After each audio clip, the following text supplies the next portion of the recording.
But we're going to need, as usual, 2 blankets, 2 blocks, a bolster, a belt, and a wall or something. We'll come to some decisions about that. There's always ways to improvise. So if you don't have exactly the right props, don't worry about it.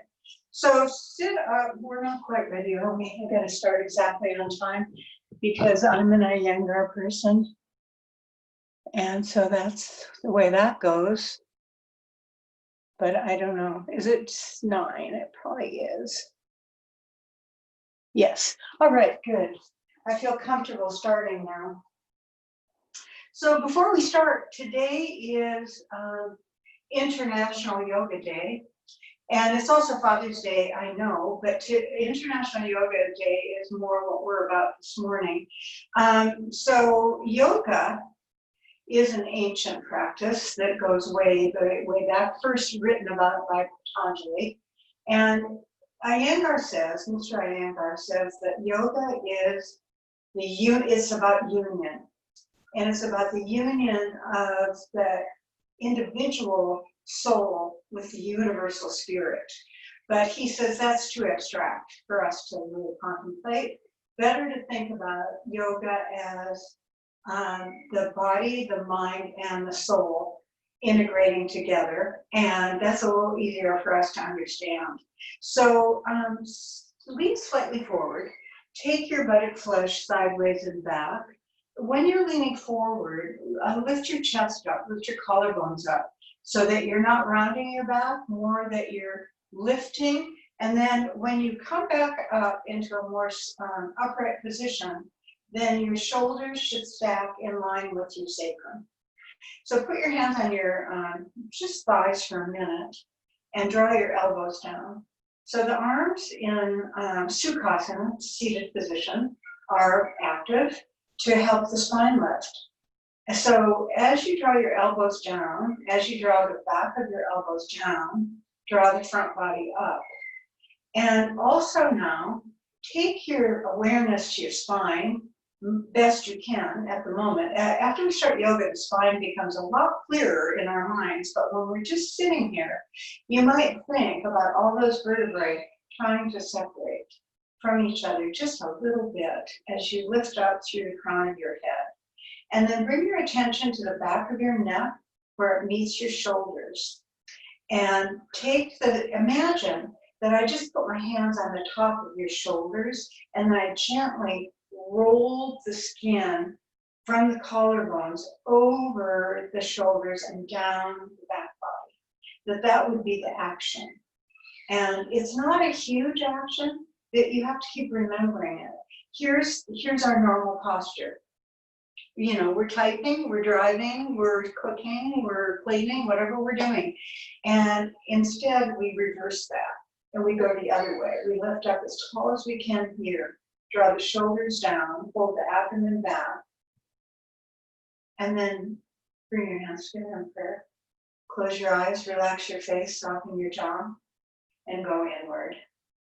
So right now, take yourself away from the external events of the world, of your life, and also away from the internal conversation that you have with yourself all day long, and which is a good thing. It's not a bad thing. But what we want to do here is go further inward, not to where the mind is so slippery and so active and so busy, and more into the breath, which is steady, calming. So inhale and exhale. Just feel anytime you feel in your life, anytime you feel out of control, jittery, too busy in the mind, just start breathing. Just start bringing your mind to your breath. It's like magic. Draw your elbows down. Draw your armpits up, especially your inner armpits up. So lengthening the spine best you can. And then keeping all the length you can, bow your head to your heart. Bring your hands down to your thighs. Open your eyes in front of your shins. and bring your head back up. And then straighten your legs. And then, as is our custom, once we don't just straighten our legs, we take the opportunity to look at them.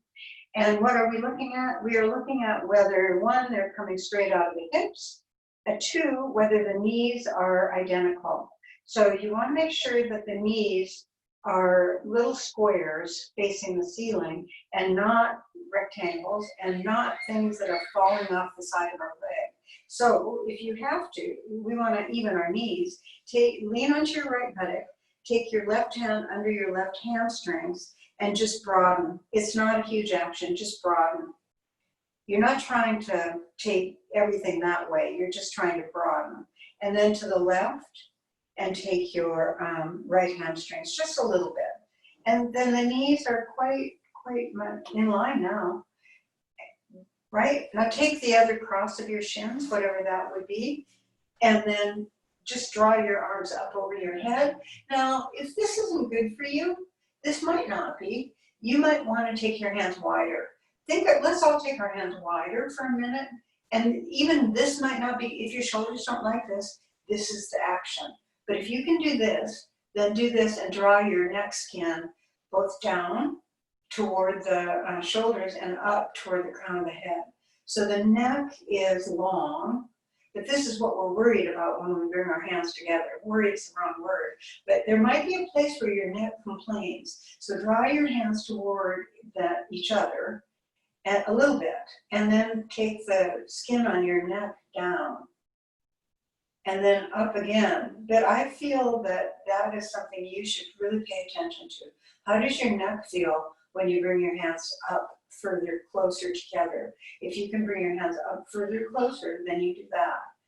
And otherwise, you've got this beautiful seated posture, more like this. So there's a lot of ways to lift our chest. Now, if your arms are up, turn your thumbs forward and bring your arms down. And now straighten your legs again for a minute. Now you know your knees, how they should look. And let's all do the same thing now. Let's cross our right shin in front and I will mirror you. So the right shin is going to come in front and then the sides of the feet are active. They're flexed, your feet are flexed. So you should be able to feel the sides of your feet and the cross of the shins. And then we're going to, you can have blocks too if you need on the side of you, but I don't need that. So we're going to take our right hand and we're going to put it on the floor. But before we do that, we're going to lengthen the side body. We're going to be aware of the length of the side body. So from the hips to the armpits, there's length. And through the armpits especially, there's a lifting up action. And then of course the hips are pinning.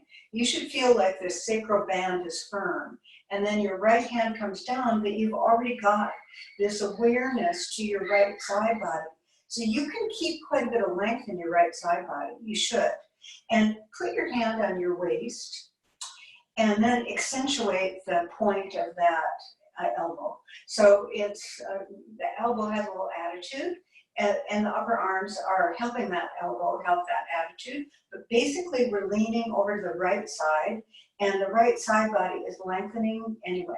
So just be here and hold your abdomen firm and breathe. So this is one curve our back can make. And then come back up. And then we're going to take our other hand, the left hand, down to the floor, or the block, whatever works for you. The other hand is going to be on the elbow, and you're leaning toward the left, but your left side body has a lot of length and consciousness. And then your right elbow is pointy, and the arm is really moving into that. So you're leaning that way. And then come back up. So those are the two curves, 1, 2. Straighten your legs and bring your legs into the second cross. So that'll be the left shin in front. And then side body long. So anytime, when we think about yoga really is about all the things we said, but also about calming the nervous system and protecting and keeping the spine young and flexible. So, this is why we're so interested in the side body length, because it relates to the spine. So take your right hand down to the floor, and again, you're lengthening the right side body so you're not collapsing. You know, we could collapse, sometimes we do, but we're not. And then you could have your hand on your waist if that was helpful to you, or you could have your arms straight up overhead if you can do that. And so if you can do that, then have your left hand straight up over your left hip for a second. And then curve toward the right with your torso. And now start taking your left hand over your head. So a little bit. The goal is to lengthen your side body very lovely, in a beautiful way, and not to be aggressive about it. So think about where the stretch is and how nice that feels. Shouldn't be like, oh, I'm trying to get as much, just where is it? And then come back and put your other hand on the floor. So that will be the left hand that you just had in the air, and your right hand can go under your waist as before. But before we do anything, lengthen the left side body. If you can bring your right arm up, you do, and then stretch up. So even stretching up, you just get a little more. And then take your hand over and you get a little more. So both sides are curving the same direction. You know, the left side is curving, but it's long. The right side is very long. And just feel the stretch, the different places it might be going. And then come back up. And then straighten your legs. So those are the two of the curves, to the right, to the left. And then we're going to cross our shins the first way, which is right shin in front. I'm mirroring you. And we're going to take our left hand to our right knee and our right hand behind us. Now, you might want a block behind you for your hand. I've got the wall molding, I'm just using that. But now we've taken our left hand across, which is more than just an action. It's an initiation of the twist. So it's really tall. Center your spine best you can. So think about your spine. We're not going anywhere yet. I mean, we do have our arm ready. We're ready, but we're still looking straight forward, and our spine is too. So from the front body, from the back body, center your spine, and from the left side body to the right side body, center your spine, and it's tall, and that's going to stay that way as we turn now toward the right. So now as we turn to the right, use both elbows. So the back elbow moves behind you. You kind of move your elbow behind you, and your left elbow, you know, just use it with some intention to broaden right across the back body, right across the mid body, and then we're turning toward the right, but with a lot of awareness. We're not coming off the left buttock. We're not leaning. We're just twisting. And so this is the third curve of our back. This is the third bend of our back. And then hold your abdomen really firm, keep your spine really tall, and come back to center. So you should feel really tall. And that involves some work through the abdomen, for me, probably for you too. And then take your right hand to your left knee and take your left hand behind you and sit really tall. See, any second can go by and our mind loses the length of the spine and we just a little bit collapse. We're going to re-lift and re-center and hold the abdomen firm, and now start turning toward the right. The right elbow kind of moves away from the armpit, not hugely, but just like you're aware of it, and your back elbow is moving back. So the back elbow is moving further back behind you to help the curve, to help the twist. So this is the fourth bend. So this is a twist to the left. Spine is centered, chest is lifted, breathe, and come back to center with all that lift. And then cross your legs the other way. So now our left shin is in front, and we're going to go back to that same twist. Twists are so good for us. They're so good for the spinal nerves, but you have to keep the length. If you don't keep the length of the spine, then it's kind of a reverse of good. Put your left hand on your right knee. put your right hand behind you, on a comfortable surface, floor, block, whatever, and bend both elbows away from the armpits and lift the chest up. There's that attitude of this twist. So the left arm across is already really initiating the twist, and then we're just going to turn. See, sometimes we keep this arm straight, and that's fine. But right now, I just want you to bend it and use the elbows to broaden the skin right across the mid-back. Think about the mid-back being broadened. If the spine is lifting, the skin on the back body is broadening. And then you come back to center, and you should feel that place in your back because you kind of brought your mind to it. And then your right hand to your left knee, your left hand behind you, elbows bent. Again, like I said, sometimes we're arm is straight, but right now I'm saying bend it and move the elbows away from each other so that the skin on the back body starts broadening. The spine stays right in the center, lifting, lifting, lifting, breathing, breathing, breathing. And we go now to the left.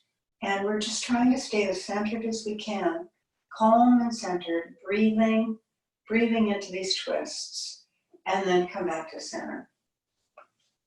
So those are 4 bends that our body makes.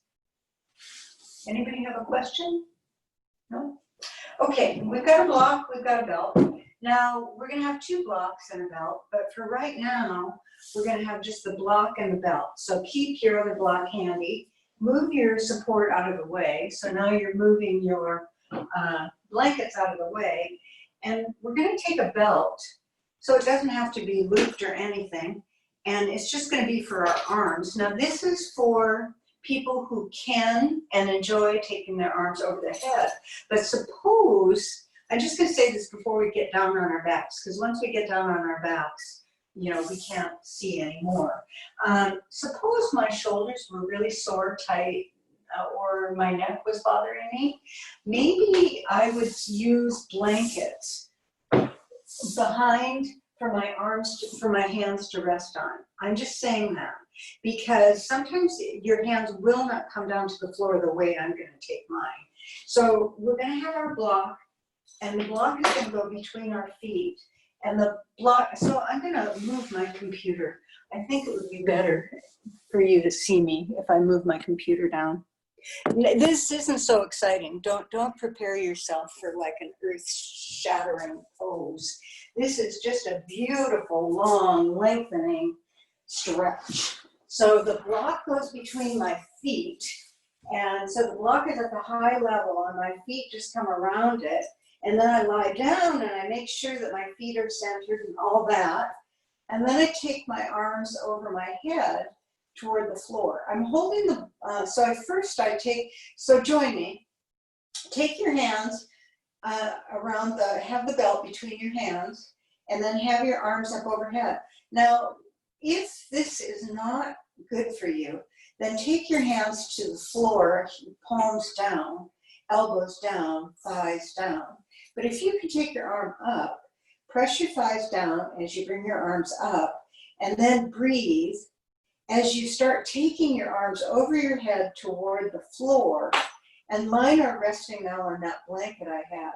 And so that might be something you would want. It's just because you want to feel the armpits. You don't want to feel like your shoulders are uncomfortable. You want to feel like your shoulders are supportive to your armpits, which are as open as they can be. Now stretch your feet the other direction.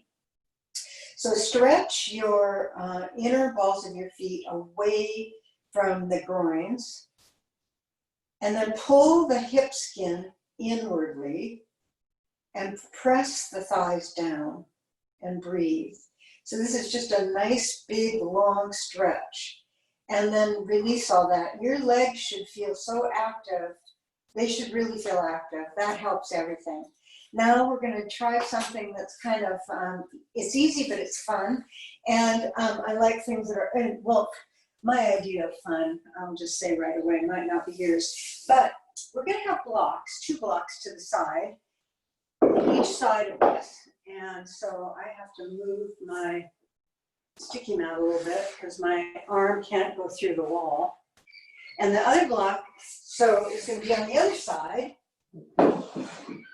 And we're gonna lie down on the floor and we're gonna touch the blocks with our hands. So our arms are spread to the side, palms up, and they're touching the blocks. So you have awareness of your arms, your armpits, the back of your hands, and the palms of your hands facing the ceiling, and bring your knees together in toward your chest. So knees and feet together in toward your chest, and then look at the ceiling. So imagine that your face is just very calm and looking straight up toward the ceiling and not going to change. And rest your tongue on the lower palate and hold your belly button down and take your knees off toward the right elbow. But as you do that, your left hand continues to touch the block and your left armpit is stretching in response to the knees moving to the right. So your armpit gets more and more open on the left side. And then you can't go any further than your shoulder on the left side or your hand touching the block will let you. Hold the abdomen firm, bring your knees back up. Breathe. So in case you forgot to breathe, breathe now. And now go to the left with your knees and see the effect it has on your right armpit. So your right armpit should get longer and longer, broader and broader. And your knees just go as far as they can. And then you're going to come back up to center. And then put your feet on the floor for a second. And we'll repeat that, but we'll add the belly turning. So now bring your knees up towards your chest. Your hands are still touching the blocks. You might have to readjust your shoulders. Just make sure everything feels centered and long. Faces toward the ceiling and not moving. Knees to the right, but belly button to the left.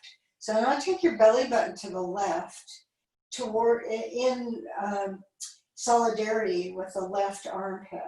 So you're really using your abdomen a little more consciously now.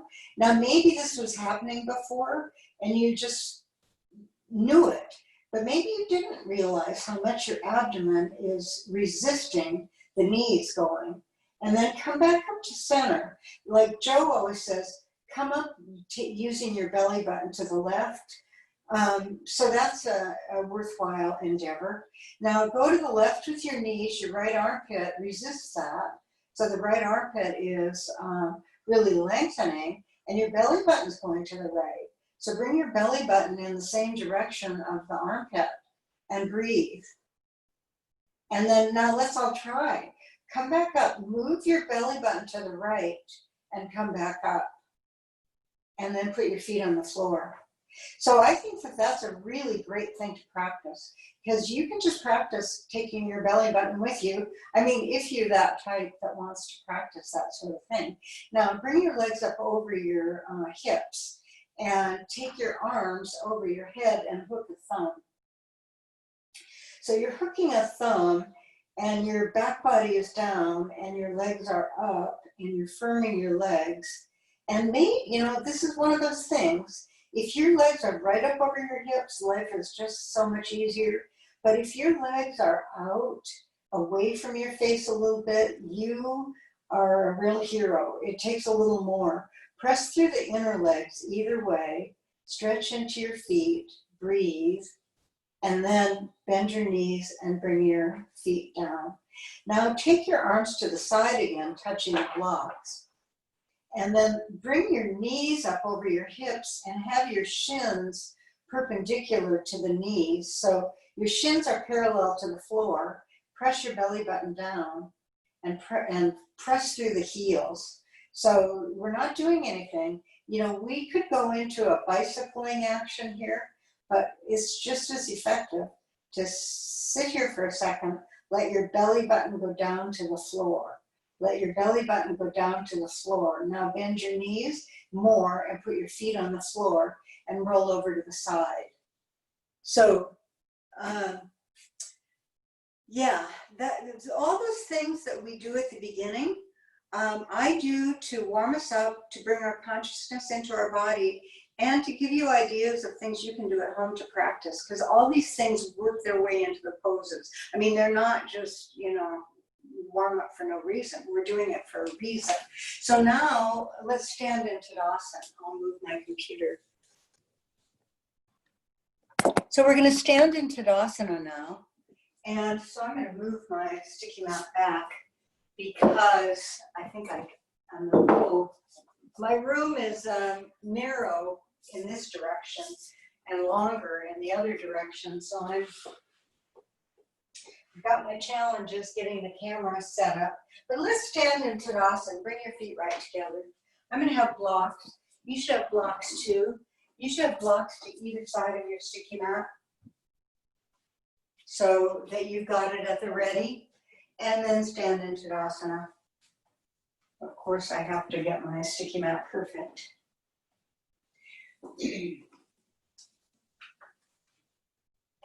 So Tadasana and the breathing are two very calming actions.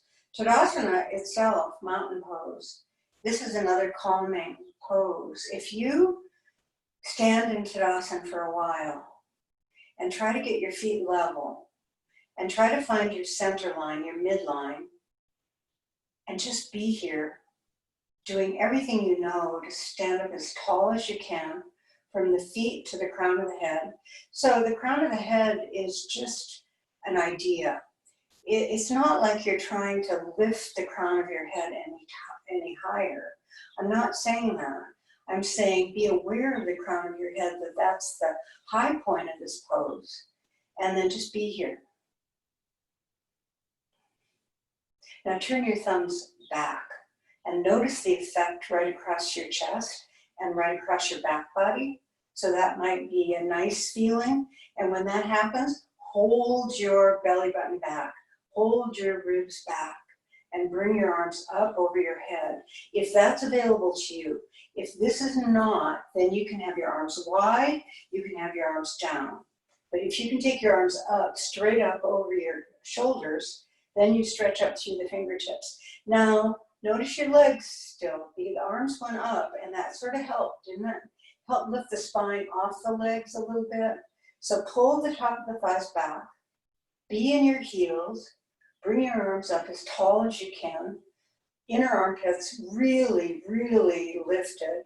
Outer armpits long. Turn your thumbs forward. Bring your arms down.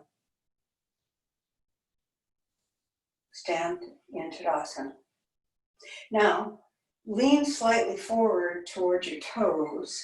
And this is kind of the action of our day. You know, we're thinking ahead and we're leaning forward. So we know this action. And then lean further back. So now come really onto your heel. Come lean back. I don't want you to fall over, but I want you to take your back body back. So there is a point. So let's talk about this. There's a point in Tadasana where you can feel your back body. That is the goal.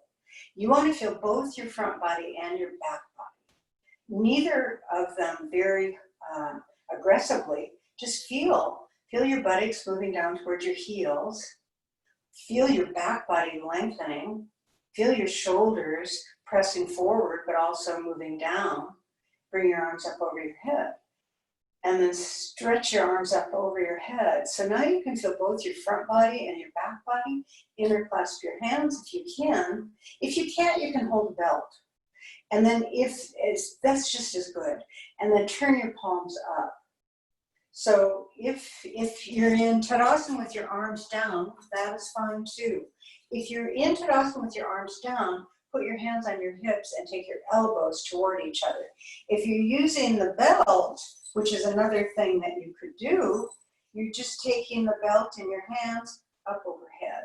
So that way you could have your hands wider, but you would still feel the tension between your two arms and your armpits. But if you can interclasp your hands, turning your palms up, that's Bhubhyangasana and Urdhva Hastasana.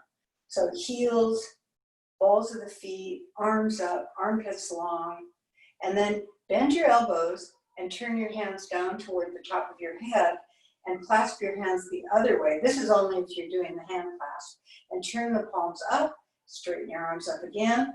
So very tall. If you're holding the rope, that's very nice too. If your arms are beside you on your hips, that's great too. Stretch up, stretch up. It's all length of the spine. Now separate your hands, bring your arms down. Tadasana. So Tadasana, and lift your toes up.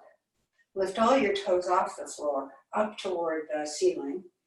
And then you start to see, wow, what if I didn't have toes? What would I use for balance? So try to press down into the outer ball of the foot, toes lifted, outer ball of the foot, and press your inner feet down, and then relax your toes again. Your thighs get pretty active, don't they? And lift your chest. Now bring your hands in front of your chest, bend your knees, and step your feet wide. And now I'm immediately going to bring my hands to my hips because I don't want the arms to get too tired. And I'm going to move my blocks. I know myself. I think I'm taller than I am. So if I'm going to use a block for the pose we're going to do, I know it's going to have to be in a little bit. And you might want to feel the same. And the reason I have our hands on our hips right now, take your elbows back toward each other. So the front body broadens as well as lifts. And the back body sort of squeezes in toward the spine. I want us to be like this to feel both feet. So feel both feet just as firmly as you can. Just now press weight into both feet. And keep the weight in the left foot really strongly and turn the right leg 90. So when you do that, if you're like every other human being I know, you turn toward the right with your torso too. So now put more weight back into your left leg and turn your torso to the center. See, if you make the left leg as tall and long as you can, it's easier to adjust the torso. If your legs are kind of relaxed, your torso just can't do it. Now stretch your arms if this is available to you. So stretch your arms. So now fingers are moving away from each other from the center of your chest, and legs are ready for this pose. As we go to the right with our hand, and bring the hand down to, now you could use the block, you could use your shin, so it's fine. And then you're going to take your top arm and put it on your waist for a minute. So before we do anything, and take your spine and lift it away from your legs. So take your collarbones and really lift them. And then start turning your left elbow back. But I always, before I do anything, I try to lengthen, lengthen, lengthen. Then I twist. So turn your left elbow back behind you and open the left armpit best you can. And the right arm is down strongly. So we might, yeah, this is good. What I can see of you looks great. Now take your arm up, if that's available. That's not always good, but if you can, yeah. So now all the triangles of this pose become obvious because you're creating them yourself. And your torso is so tall. Make your torso long, long, long. Breathe. Arms are long too. Be in the pose best you can, using both feet firmly. And then we're going to inhale and use the top arm, the back leg to come up. And then turn your feet towards center. Bring your arms down for a second. I'm so glad I moved my blocks in because that was the right, I would have been fussing. Not good to fuss. So in Tadasana, stretch your arms. Breathe. Press into both feet. Press into both feet strongly. And then take your right heel back and left leg 90. And notice the tendency of the whole torso to go along and try to resist that. So put more weight back into your right foot and then stretch back into your right arm and breathe. And then come forward over your left leg with your left arm and put your hand down on the shin, on the block, and the other hand on your waist. So this is just the first time we've done Trikonasana. So this helps us organize everything because you've got the legs. So really strongly use the legs. You've got the torso. Lift your collarbones. Lift your collarbones. Then start twisting. Now start turning your torso so your chest lines up in the front, so that your left chest and your right chest are one on top of the other. And then stretch your arm up if that's available. So feel the length of your spine. That's the most important thing of this pose. Everything else gets so dramatic, you sometimes forget. Just lengthen your spine and twist it. And now we're going to use our top arm, our back leg, and our inhalation to come up. And turn your feet towards center and walk your feet in, stand into Tadasana.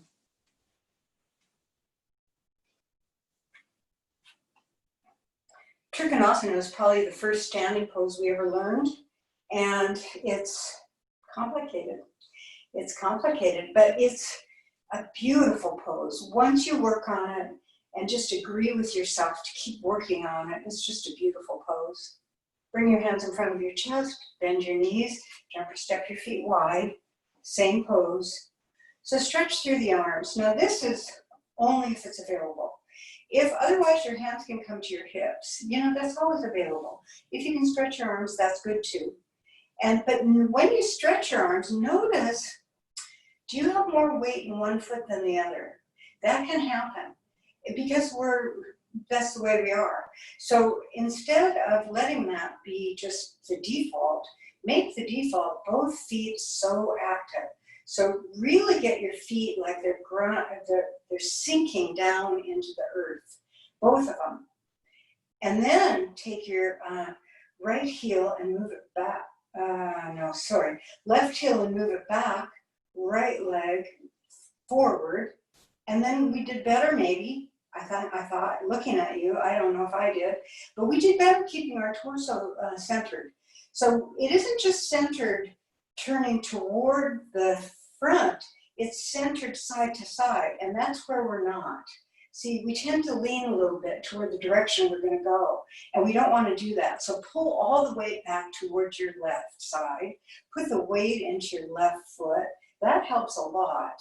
And then take your right arm out and down. Now you can put it on the shin, on the block. A lot of people prefer the shin. Put your hand on your waist for a second so that you can, I'm just going to use the block, but I like both. And then we're going to lengthen our spine, long, long, long. Collarbones lead the back leg. So think now about the back leg engaging with the spine. That the spine is only able to move from the strength of the back leg, and then take your right ribs down and your left ribs up and your left elbow behind you, and just broaden the chest best you can. We've already lifted the chest, but we continue to act that way. And then bring your top arm up, your left arm up, and just be in this pose. Unless the arm up is not good for you. This looks good. Just breathe. Be in the back leg though. Really be in the back leg. The front, this is true in so many standing poses. The back leg is the strong leg. The front leg is a little more passive. Don't you feel that?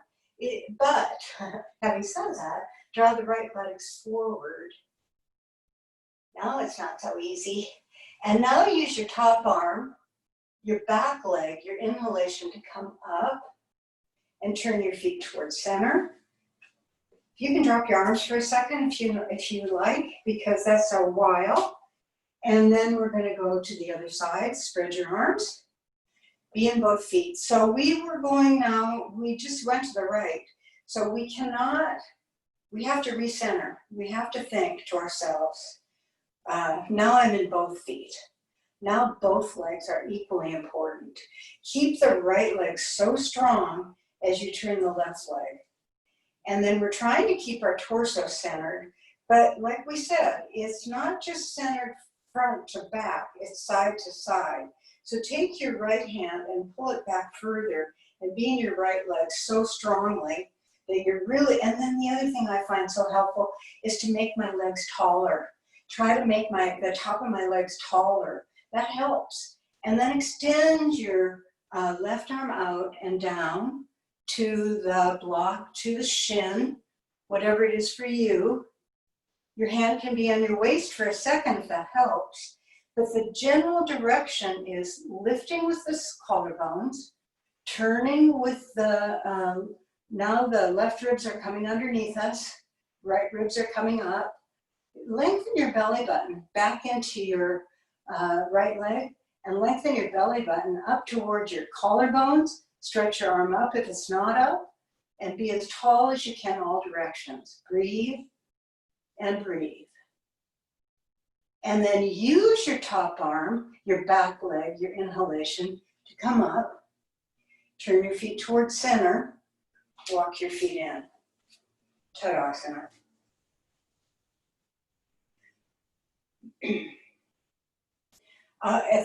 This sequence that we are doing today, I thought was just quintessential yoga. And I thought it was definitely Iyengar yoga. But it's also, believe it or not, it's for the lower back. And that's such a big problem for so many people. And if your lower back is a problem, lower back and neck's best friends. So usually working on your lower back has real positive effects on the whole spine. Be in Tadasana. Just be in your feet. Start with your feet. That's always the base of the pose when we're standing. So just see where the weight is on your feet. You almost have to, Iyengar said the first thing we do when we learn yoga is we learn the difference between our left foot and our right foot, and we learn where our kidneys are, and we learn where our heart is. We learn all this anatomy and the way we're supposed to behave. But he said after that, it's the mind is in the body. It's not just those are my feet. My mind is right down in my feet. And it's so helpful. And then you're breathing, and collarbones are up. Bring your hands in front of your chest, bend your knees, step your feet wide. So wide again, now that's a term, isn't it? Bring your hands to your hips, and wide is whatever it is for you, honestly, because we used to have an absolute 3.5, 4 feet wide. That was the way it was. But we don't do that anymore because sometimes it's wider. But if it's narrower, there's a reason for that. And you know that reason. It's probably your hips. So stretch your arms. If you were stretching your arms, you poor thing, you can put your hands on your waist. Broaden your chest, and take your left heel out and your right leg 90, and press back through the left arm, left leg. Breathe. So center yourself. And now we know what we're talking about. We're talking about left to right, front to back. So you don't want to be leaning to the right now. You're really in your back, in your left side. Now come into Trikonasana to the right, left arm up, breathing. So just lengthen your spine. Collarbones forward, coming right out of the back leg. The back leg connects to the collarbones, and there's length through the entire body. And breathe, and then put your hand on your waist for a second and draw your elbow back and your ribs underneath you. So your right ribs are going to come forward and your left ribs are going to go back toward the wall. Well, they're probably more toward the ceiling. Now breathe and bend your right knee into a square and put your hand on that block. So your hand is on the block and your back leg now is as long as it could possibly be, and stretch your left arm up. And then take your arm over your head and stretch from the foot to the hand. And then, of course, coming into the square, to me that's such a challenge. I say it like, come into the square. It's hard. So come as deeply into the square as you can. Your knee still is in line with your ankle. And stretch your left arm away from your left foot. Just stretch. And then carefully come back up. Straighten your front leg. Come back up. Turn toward the center. We have all sorts of ways of coming in and out of poses, but sometimes we just get out best we can. Stretch your arms. Turn your right heel back, your left leg 90. So you really want to now be in your right leg and pull your energy back toward your right side. See, when I look at you, I like that. That, you know, is beautiful. Start in the center. And then turn your thighs externally, best you can. Make yourself tall. Make your legs tall. And then extend out with your left hand down to the block or to the shin or whatever it is. And the other arm is up. That's only if it's available to you. And so we're trying to lengthen our spine from the back leg. And our spine includes the crown of our head in our imagination. So lengthen your whole torso and breathe. And then bend your knee, left knee.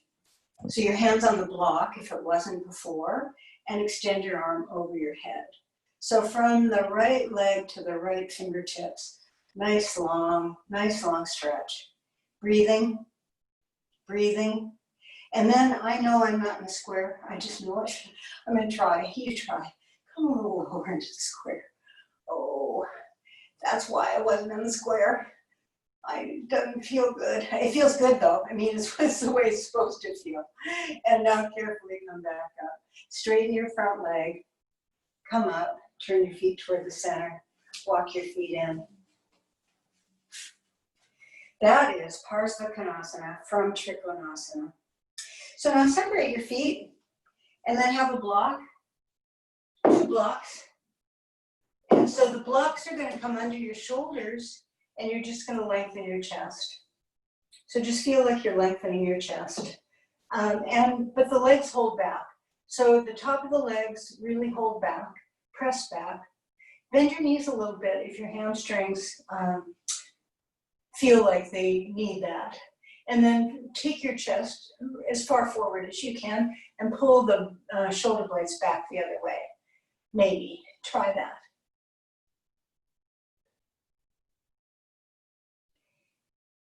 And then firm your thighs. Take your hands back by your hips, palms up. Lift your chest, abdomen firm. Inhale, come up. Good, good. Now, we're going to take a little interlude here, and we're going to lie on our back with our belt and probably nothing else. So lie on your back and bring your feet right together in Tadasana. So once you get onto your back, you want to feel like you're in Tadasana. Tadasana is the default for almost everything we do. We try to imagine we're in Tadasana because that suggests to us long torso, long arms, long legs, and centered head. So now we've got a belt and we're lying on our back and we're in Tadasana. Because if you really are in Tadasana, you'll notice if you're on one buttock more than the other, if you're on one calf more than the other, if one foot feels that it's moving away and the other one doesn't. So we're doing everything we can. So now I have the belt and bend your right knee and put your belt on your foot, just right around the arch, and pull the leg up toward the ceiling. But now, so imagine, take your mind to your left leg because the right leg is up and very dramatic and everything's lovely. But imagine now that you're standing on the floor with your left leg, with your left foot. Try to levelize your left foot almost like you're standing on it. So I don't know how you're doing it, but I'm doing a lot of work that ends up involving my quadricep and my calf. But I'm really feeling my foot. And then try to make your right foot just that conscious. So both feet are completely conscious, and take your left arm to the side and take your right leg to the other side. So you're really moving your right leg to the right, but you're staying on your left buttock, and perhaps you're using the belly turning so that you're not taking your belly with you. That would be a really good idea. Don't take your belly button with your right leg. Keep your belly button right in the center, and then stretch through both feet consciously so that we're standing on both feet. We're standing on the left foot, but we're somehow standing on the right foot. And then we're going to bring the right leg back up. And then we're going to release that leg and come back to Tadasana. So don't just switch legs, because sometimes we've shifted off in a way that we don't realize. And then bend your left knee and put the belt on your left foot, and up you go. So the left leg is up and the right leg is conscious. So stretch through the inner right leg and make the right foot ready to stand on something. And you know, probably for almost all of us, we have to think about the center point of the heel, but you also have to think about the metatarsal. For most of us, the inner ball of the foot is shrinking toward the inner groin, and that's not correct. You need to move the inner ball of the foot away from the groin. Both legs come to attention when you do that. Stand on an imaginary surface with both feet. Take your right arm to the right. Take your left leg to the left. Keep your belly button centered best you can. And breathe. So you're just taking, I can't take my leg too far because I've got the wall, but you take your leg as far as you can, not forgetting about the right leg. Don't forget about the right buttock, the right leg, the center point of the right heel. And then bring your left leg back up and unbelt yourself and stretch both legs. We didn't go through the midline on that one, but we will on the next one. Bring your right leg up. So your right leg goes up, and the belt can be on the metatarsal, on the arch, but close to the metatarsal. So it's not toward the heel. It's more toward the ball of the foot. And then take the right thigh and move it away from your waist so that you're lengthening your abdomen. And take your left arm to the side, palm up. And be in both feet as consciously as you can. So inner ball of the left leg, center point of the heel, all of that. And then look at your right foot and see if that would be appropriate to put on a wall or a floor. And then take the right leg up toward your face a little bit. And then take it off to the side, left buttock down, left leg straight, left arm down, belly button moving toward the left as opposed to going unconsciously to the right. And breathe. And then bring that leg back up. And now take the belt into your left hand and take your right arm to the side and just cross the midline with your right leg over the left side, just taking it as far as is comfortable for you. You'll start to feel when it's enough, but I try to pull my right hip away from my waist when I do that action. Now bring your leg back up, release the belt, leg down, left leg up. So on the left side, you know, we're different side to side, both because of the hips and because of the hamstrings, but just be in your very best Supta Padangusthasana 1 with your feet active and imagining that they're standing on something. So the inner feet have to move away from the inner legs. That's what really has to happen, both sides. And then just stretch your leg and take your right arm to the side. Now take your left leg to the left side and take your belly button toward the right, or try to center your belly button and breathe. And then really stretch through your right arm and your left leg as if they're partners, and then bring your left leg back up and put the belt in your right hand. Your left arm can go to the side.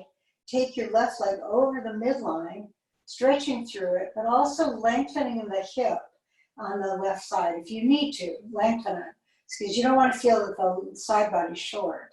And then come back up and remove the belt and squeeze your knees into your chest and roll over onto your side and then come back up. So now we did that to prepare for Ardha Chandrasana. So that's what we're going to do next. But I want to tell you, there's some props that you might have that you might want to use. And so blocks always, but let's imagine that you're going to use the wall. Okay, so maybe you have a wall, and if you have a wall, and let me just show you, if you have a wall, you put the block down, you put your foot not right out the wall because your hip is not going to allow that. You're close enough though. You put your hand down on the block, and then I want to say something about the lift of this leg. See, my right leg is a little bit bent to start with, as I'm going to extend my left leg up, and then I straighten my front leg, and then I could maybe bring my arm up, or my hand could be like this. Okay, that's option one. So if you have a wall, life is good. If you don't have a wall, you might have a chair. So if you have a chair, the thing you have to remember is that the top of the chair is going to be for your right hand. You have to do it so that your right foot comes through the chair, your right forearm comes down, and your left hand is on the chair, and then you lift up. If I show you on the other side, you see what I mean. We know this, it's just that the prop setup sometimes is confusing. If you're using the chair, your left hand is going to be on the top of the chair, your right forearm is going to be on the chair seat with the elbow under the shoulder, and your leg is going to lift up. Okay, if you have one of those, life is good. Anybody doesn't have one of those, we'll use the block in the center of the room. So, you know, you have to, if you end up, you're like, oh, I have to use the block. Okay, if you're going to use the block, so stand in Tadasana, whatever, just to start with. If you're using the wall, we don't go through Trikonasana. And if you're using the chair, we don't go through Trikonasana. You know that. We just go right into Ardha Chandrasana. So if you're using the wall or the chair, come right into the pose because you've got so much support, you can do that. If you're using just the block, then you're going to come with me into a wide leg, stretching your arms. Oops, going the other way. I'm mirroring. And you're going to take your left heel out, your right leg, and you're going to come into Trikonasana. And Trikonasana is the first part of the journey. If you're already in the pose, stretch your top leg strongly and lift your chest. The rest of us, we're going to bend our right knee and we're going to reach for the block, and we're going to look at something that's not going to move. The right knee is slightly bent, the left leg lifts up, and the right leg straightens. Ardha Chandrasana.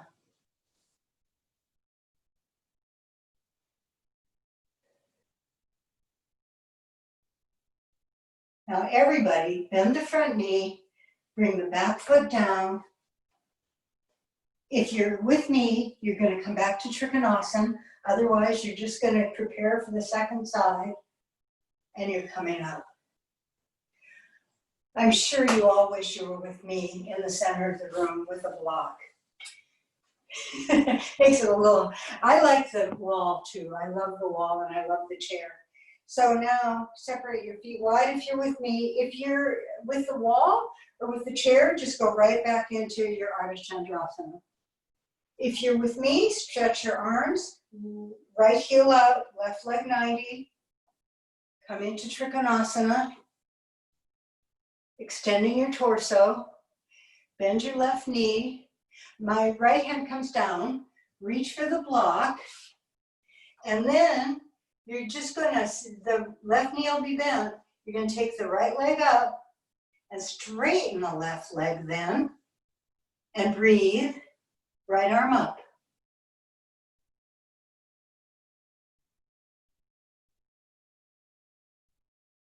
Now bend the front knee, bring the back foot back.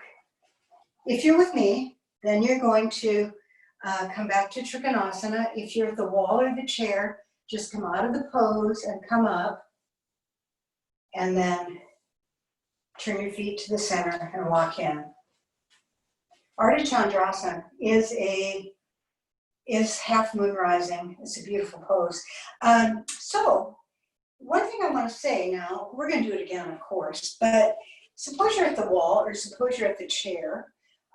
One thing that I have found in this pose, and I'm just going to show you, so look at me, and I'm going to I'll show you on the other side. So sometimes here I am, and it's hard to get this leg up. I'm talking about the top leg.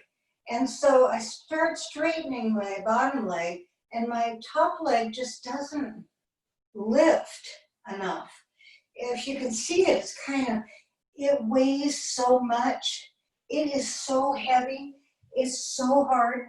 No wonder it's a hard pose. It's a little easier if you decide, if you can, really extend that leg. It isn't like you're hauling it up there.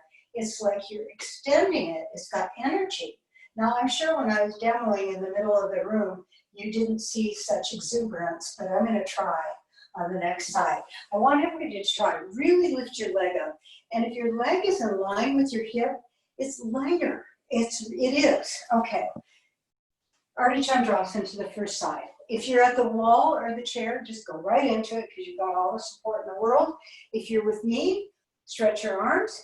Take your left heel out, right leg 90. Come into Trikonasana. Bend the front knee. Then I'm going to bring my hand down for a second because I need the awareness into the next action. So you come forward with your left leg a little bit, and then you're just going to lift your left leg up and straighten your right leg. And breathe. The best part is to lift your chest. Whatever you're doing, lift your chest.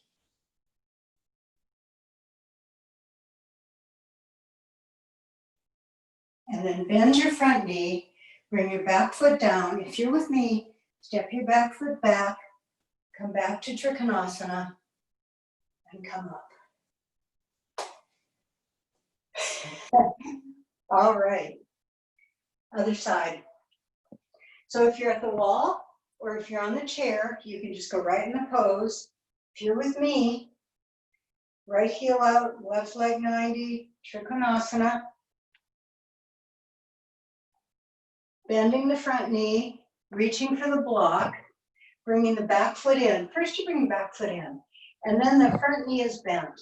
Then the back leg just lifts up, hopefully, and the front leg straightens, and the chest lifts. Everybody lift your chest. Top arm lifts. Breathe.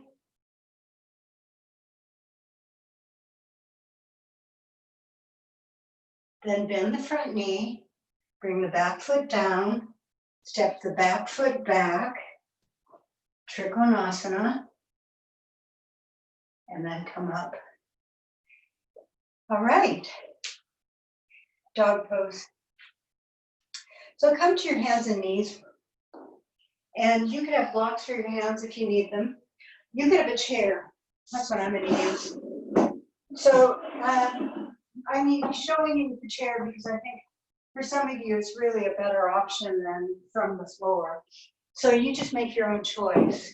But if you're going to use the chair or the floor, place your hands consciously, broadening your fingers, and then come up into the pose from the hands and knees if you're on the floor. If you're on the chair, just lengthen your spine and your knees can bend a little bit. Your knees can bend a little bit. And then I'm just going to come take a look. Because I love looking at dog pose, I'll be honest. I think it's such a pretty pose. And I always enjoy watching you all in it. So, yeah, and Kelly, that looks beautiful. I like that. And you're not overdoing your shoulders, right? So don't. And breathe. Good, good. Now, maybe you need to bend your knees a little bit, but everybody's spine looks nice and long. That's really what we want. We want our spine to get so long. And we're just, doing the best we can. Beautiful. Wow. Good, good, good. Everybody, let your head relax. Let your head relax. Good, good. Breathe, breathe. Yeah, and then come down. Just come down for a second and rest with your, rest in child's pose. So come into child's pose. Child's pose can be such a good pose. And if you can do it without any support, that's fine. But you can always use blocks for your hands and a blanket for your head. So that might be some possibility too. Because in child's pose, and you can have something behind your buttocks, but just stretching two directions. Actually, I say two directions, but there's also broadening. So stretch toward your hands and towards your buttocks and broaden right across your mid-back. So feel like your mid-back, instead of worrying too much, it's getting a stretch forward, but try to do it sideways and breathe and breathe.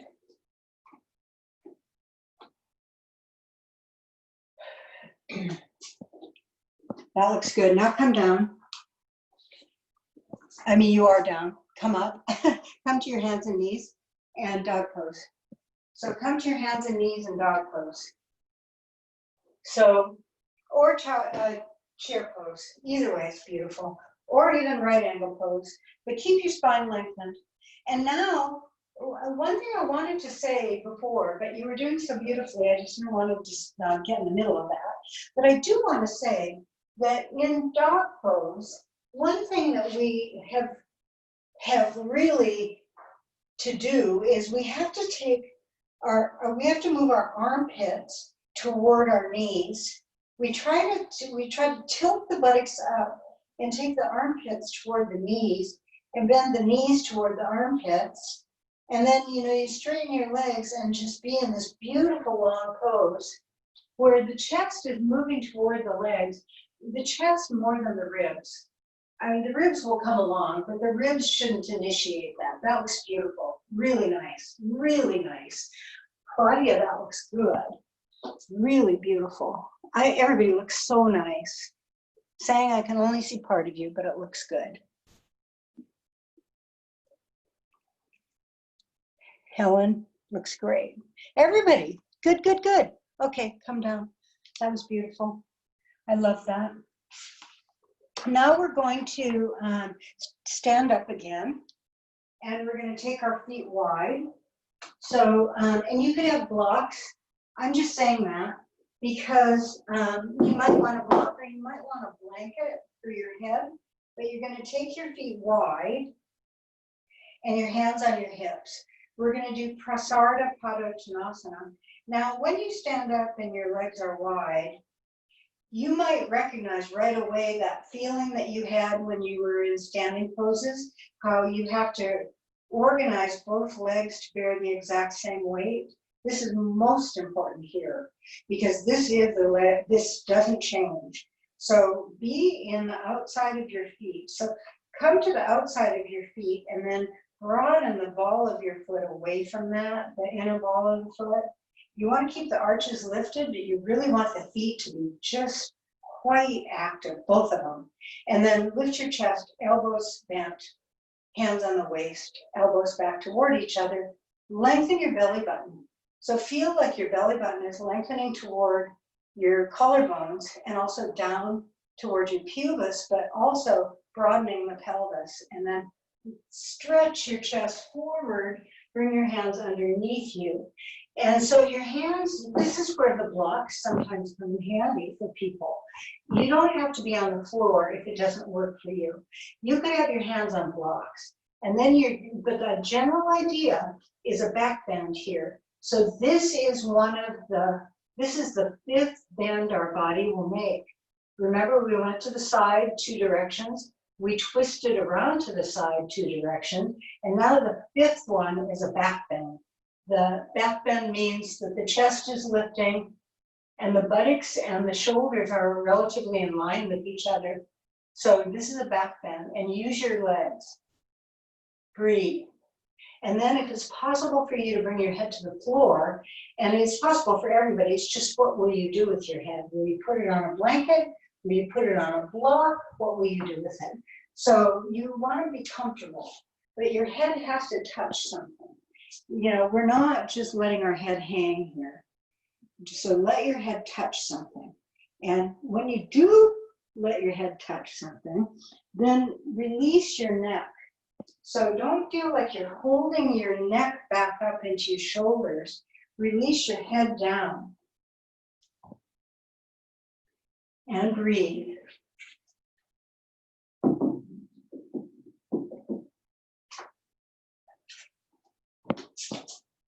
Good, good. Now straighten your arms and extend your chest forward. So it's all about the length of the spine, the back bending action is here. And then maybe you need to take your feet in a little bit, but maybe you can just pick your hands up and put them on your hips. So do whatever you can do. So, you know, one or the other. You either walk in a little bit and then come up, or you just come right up. And then you're in wide legs and take your legs toward each other. And then we're going to sit in Bharadvajasana. So that's going to require, for me, it would require 2 blankets and a block for my hand behind me. So you have to, let's get there and see what adjustments we need to make. Because it may be that you get there and you think, well, today I need 3 blankets. Or today would be better off. Today might be a better day for you to sit on a chair. So this is an option. You can sit on a chair and twist sideways like so. So don't feel like if this is not available to your knees, ankles, and spine, that you use the chair instead.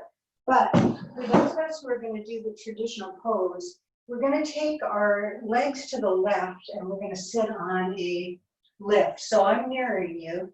So when I sit down, I try to, so your left ankle is going over your right instep.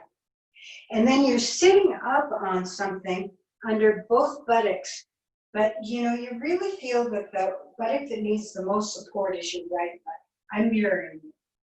So your right buttock is probably needs to either, if you don't feel level through the hips, then you could take a corner of your blanket and you could give yourself a little more lift there, if that was the case. Now put both hands on your thighs. If you're on the chair, just go to twist to the right. If you're sitting with me, draw your elbows down and your chest up. So here, the most important thing about this pose is to keep the spine centered and don't lean one direction or another. So we want it, so you should put your left hand on your left hip and just like cement it down. Feel like that is down. And then keep that and take your left hand to your right thigh. You can just put your hand down on your thigh for a minute. And so already, like we said before, the minute the arm comes over, and we're going to keep it straight on this pose, the minute it comes over, it initiates the action or the attitude at least. You're going to take your right hand behind you onto the floor or onto a block. If you're on the chair, keep moving to the right with your torso. Keep twisting to the right. And then if you're here with me, before you do anything, lift up so tall that you feel like your left side body is just extremely tall and not at all going to shrink away from this as we start turning to the right. But the taller you are, the safer this pose is. This is a beautiful pose, really. And your hand is over your right thigh, and you're using the action of your hand into the thigh and your hand behind you to help you turn. But the turn is centralized. You're not leaning one direction or another, and your left side is not shrinking. Now take your left hand and turn the palm up and stretch your fingers over the thigh and turn. Turn your best you can. But remember, hold your right ribs up so that your left hip can go down. And then turn and breathe and breathe. And then undo. When I first learned this pose, I made the mistake of not letting the side body stay long, and I paid a little consequence for that I never forgot. So I always tell people that. Now we're gonna go to the other side. If you're on the chair, walk your feet around to the other side. If you're sitting on the blanket, move your legs to the right. And so we're sitting on both blankets, and we're trying to be as level as we can. Each day is different though. Yesterday when I did this pose, I needed more lift. Today I don't. I did all the same poses. I don't know why. So now we're going to take our right hand and we're going to take it over our left thigh. And then we're going to take our other hand behind us. But we're still not twisting. You know, we're not really going to twist yet. Not until we sit up really straight and tall.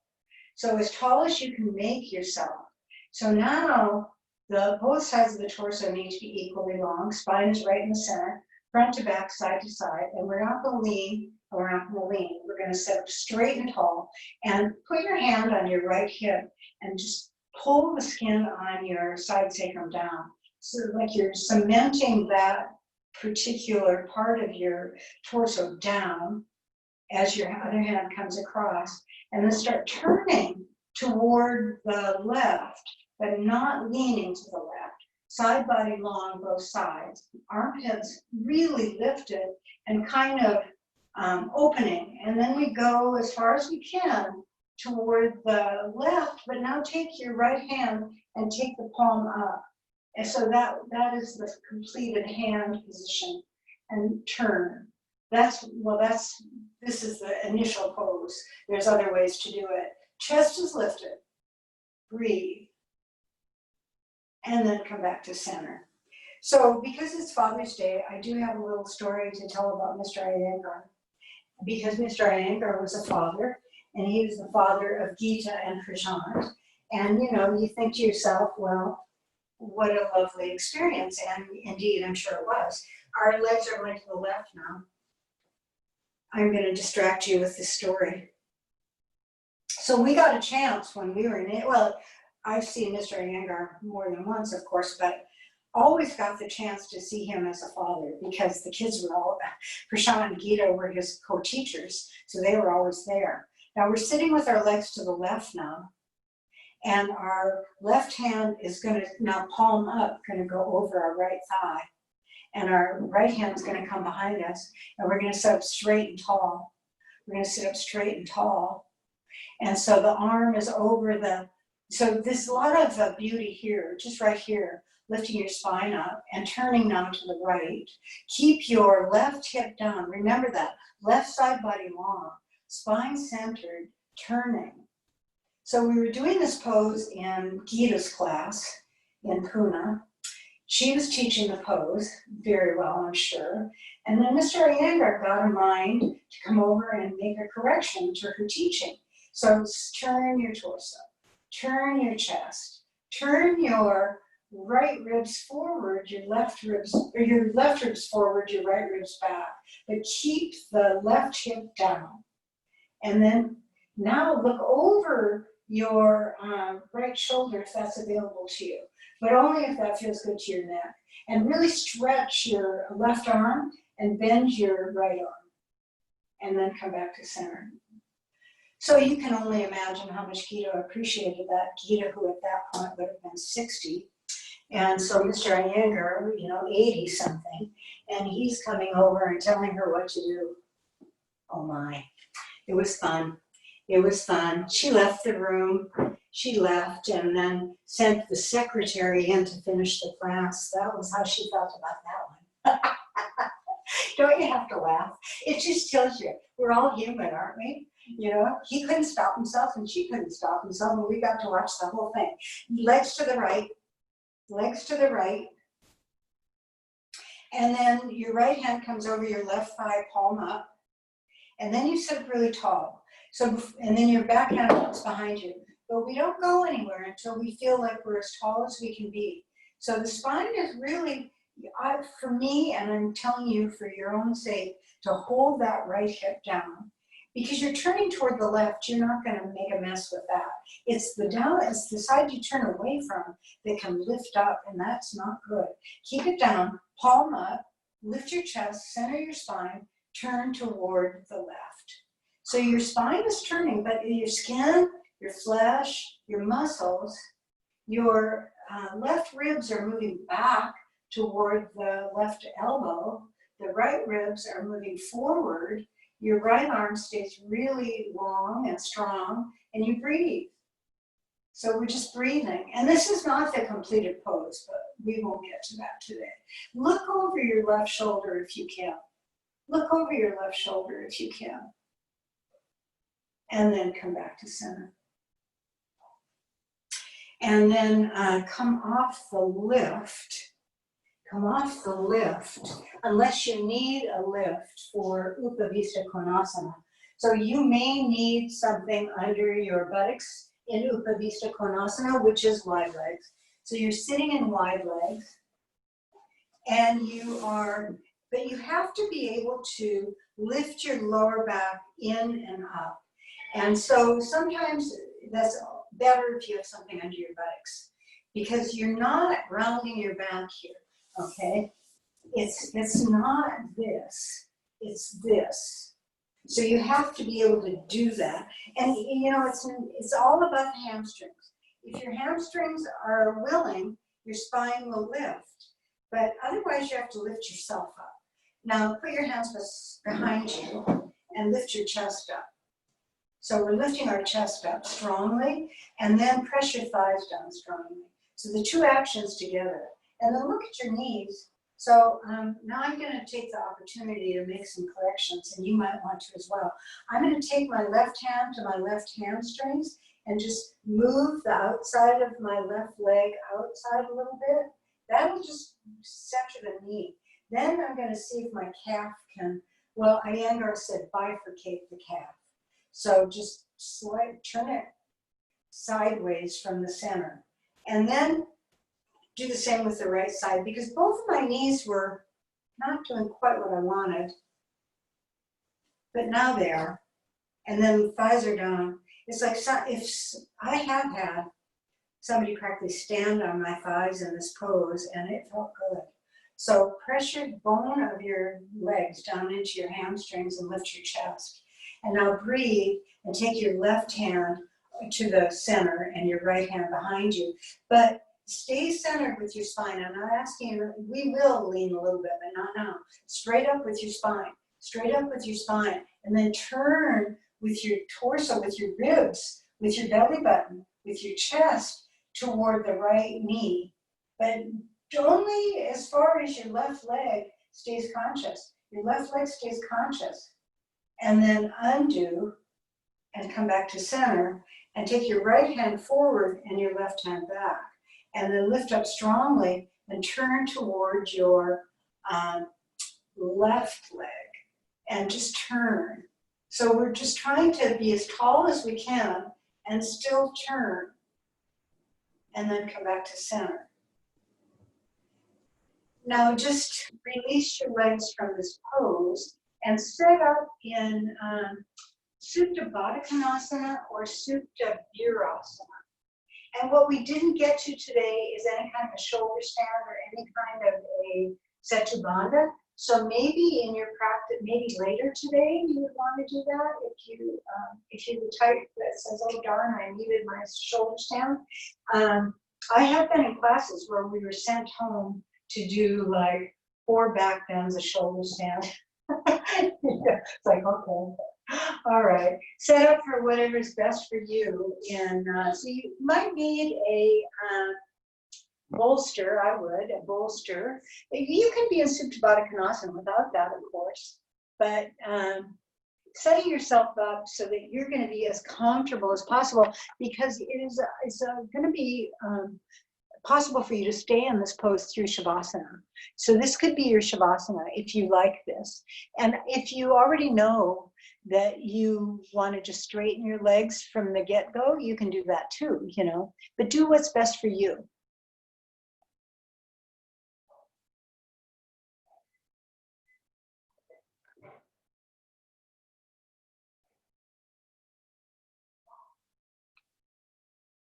Just breathing. Now, once you get to the spot that you're at, if you're in Baddha Konasana, you really want to feel like your buttocks are lengthened away from your waist if you have to make an adjustment there. And you want to feel like the back of your neck is long and your head is resting on something comfortable. So we really want to just make ourselves as comfortable as we possibly can. Yeah, beautiful. Just relax, let go. Once you get there, don't let go until you get there. Once you get there, then you let go. And we know all the adjustments we need to make because we've been in these poses before. And practice makes perfect, doesn't it? It makes more awareness. Every time we do a pose, we gain confidence and familiarity with it, and we benefit from it greatly. Every time you do the pose, it's just magic. It just comes into your body. And the most beautiful thing about it is you're creating all this energy. You're doing the pose. I think one of the reasons that yoga is so powerful is that you are doing so much work. And then the breathing and the stretching and everything else is all perfect. So we're just trying now to let go. So let go of your back body skin best you can. Just allow the back body to rest on whatever surface it is on. Just being soft and broad, comfortable. Relax your face, soften your jaw. So allow your forehead skin to move toward just toward the center. Everything is centered and down.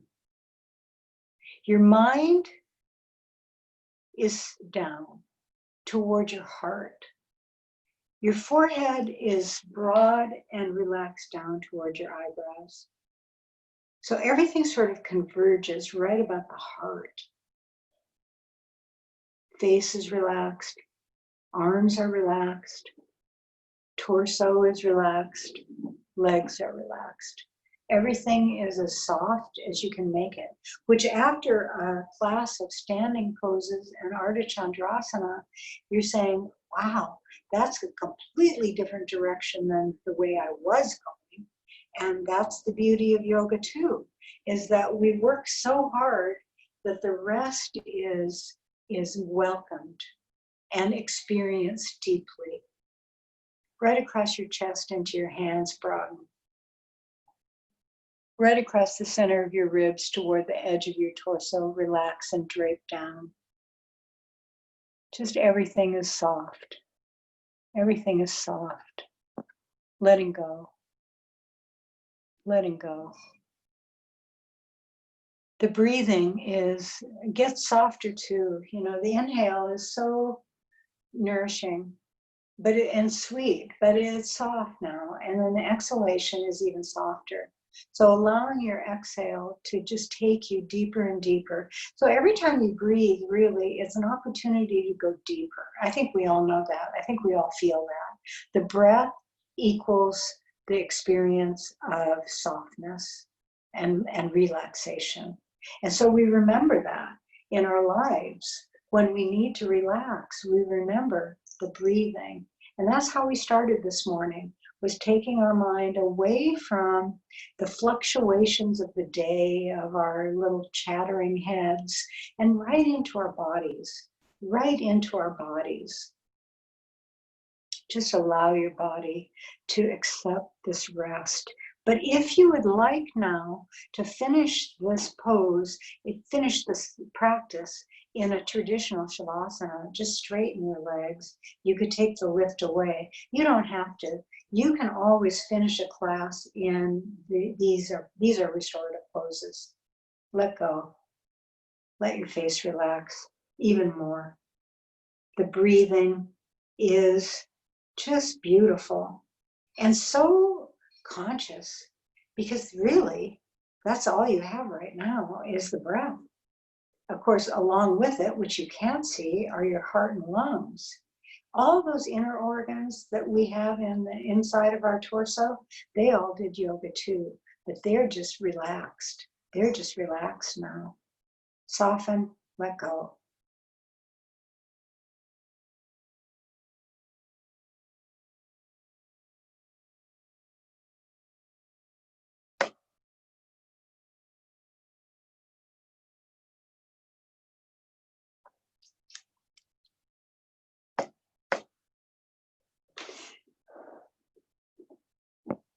Now very, very gradually begin to increase your breathing.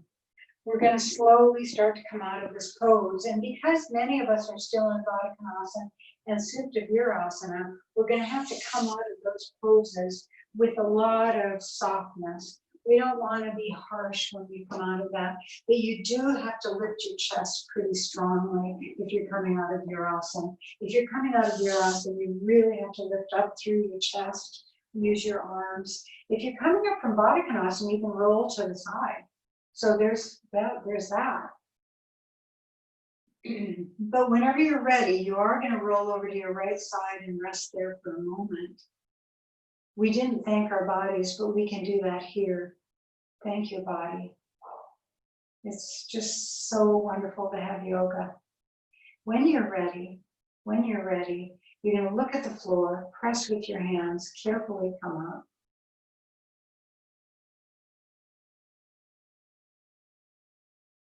And sit in simple cross legs and bring your hands in prayer.